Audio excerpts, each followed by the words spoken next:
Tapi yang member mantap kadang-kadang masuk air kat atas, aku Melayu lah.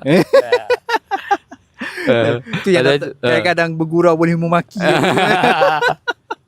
Okay. Hidayat. So daripada Top Man, KL Tower, lepas tu Kalau tak apa, Mas Muhammad. Sekejap aku lupa. Aku kira tahu aku balik Kelang. Time tu aku tak kerja. okay. Sebab aku berhenti kerja kat Tower sebab masa tu hidup aku memang teruk gila lah. Aku buat banyak benda yang tak patut buat lah. tak patut buat. Faham.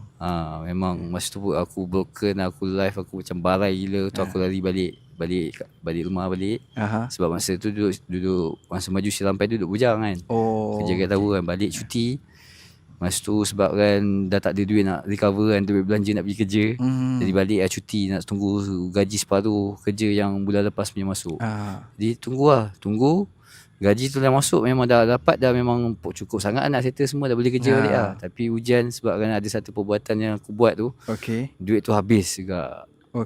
Benda tu biarlah dirafikan lah. Memang hidayat lah. Kalau nak cerita kan, memang hidayat lah. Hebat Allah Ta'ala boleh ubah seseorang insan tu sekelip mata je.